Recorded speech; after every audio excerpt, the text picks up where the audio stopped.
Assalamualaikum warahmatullahi wabarakatuh. Sebelumnya perkenalkan kami dari kelompok 6 yang beranggotakan Muti Mahdania dan saya Purwita Wahyuduyana.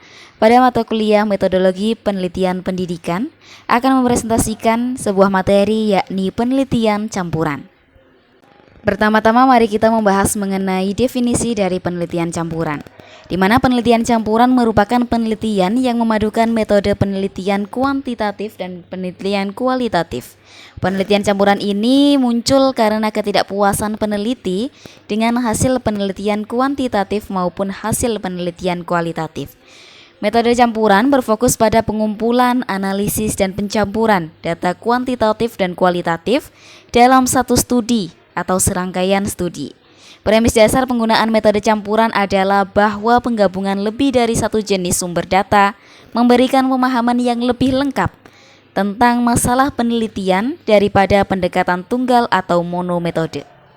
Berlanjut ke pembahasan kelebihan dan kekurangan dari penelitian campuran. Terdapat beberapa kelebihan mengapa harus menggunakan penelitian campuran.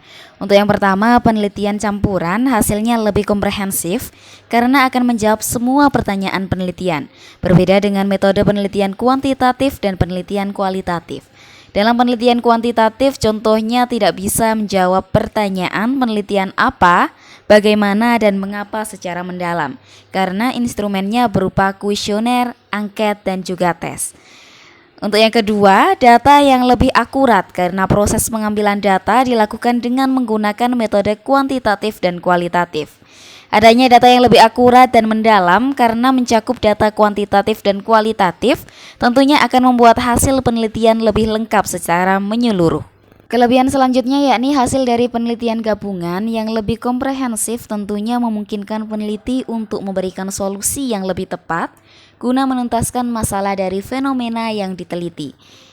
Di mana di sini penelitian gabungan dapat membuka pandangan peneliti mengenai masalah dengan lebih teliti. Selain itu, penelitian gabungan bukan hanya menggambarkan secara umum suatu fenomena, namun menggambarkan secara komprehensif dan lebih mendalam. Contohnya penelitian menggunakan metode kuantitatif pada tahap pertama yang menghasilkan penelitian yang artifisial, deduktif, dan terlalu luas serta tidak mendalam. Dengan menggabungkannya dengan metode gabungan atau metode campuran, baik secara bersamaan atau berurutan, tentunya hasil akan lebih komprehensif dan meminimalkan kelemahan-kelemahan. Selain itu, dengan metode penelitian campuran, maka akan lebih terstruktur mengutamakan proses dan juga produk. Hal ini tentunya dalam melaksanakan penelitian gabungan haruslah terstruktur serta dilakukan secara baik dan teratur mulai dari penyusunan proposal hingga turun lapangan dan menyusun hasil penelitian. Rancangan penelitian gabungan yang terstruktur sangat menuntut sebuah proses dalam pelaksanaannya karena membutuhkan ketelitian dan waktu yang lama dalam melakukan penelitian. Beralih pada pembahasan kelemahan penelitian gabungan atau penelitian campuran. Untuk yang pertama, memakan biaya yang banyak dan waktu yang lama dibandingkan hanya menggunakan satu metode penelitian. Yang kedua, memerlukan keterampilan peneliti di mana penelitian gabungan menuntut peneliti untuk menguasai dua penelitian.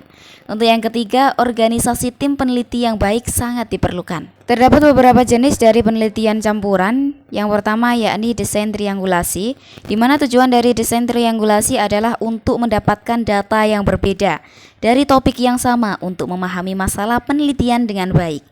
Intensitas penggunaan desain triangulasi ini adalah untuk mempertemukan kekuatan dan ketidaksimpang-siuran kelemahan yang muncul dalam metode kuantitatif. Misalnya besarnya ukuran sampel, tren, dan generalisasi dengan metode kualitatif yaitu kecilnya ukuran jumlah subjek, kerincian, dan kedalaman penelitian.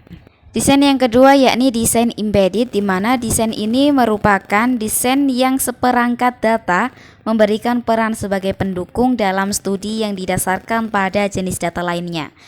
Pernyataan dalam desain embedded ini merupakan seperangkat data tunggal yang tidak cukup. Perbedaan pertanyaan diperlukan untuk dijawab dan masing-masing jenis pertanyaan diperlukan untuk jenis data yang berbeda tersebut. Untuk desain selanjutnya yakni desain explanatory, di mana desain ini terdiri dari dua fase. Untuk fase yang pertama diikuti dengan bagian pengumpulan dan analisis data kuantitatif, dan fase kedua adalah fase penelitian kualitatif yang dirancang mengikuti hubungan atau hasil kuantitatif pada fase pertama. Dan untuk desain yang keempat yaitu desain exploratory, di mana desain ini merupakan desain dari hasil metode penelitian yang pertama atau kualitatif yang dapat membantu pengembangan atau penginformasian metode kedua yakni kuantitatif. Sekian penjelasan dari kelompok kami. Terima kasih dan wassalamualaikum warahmatullahi wabarakatuh.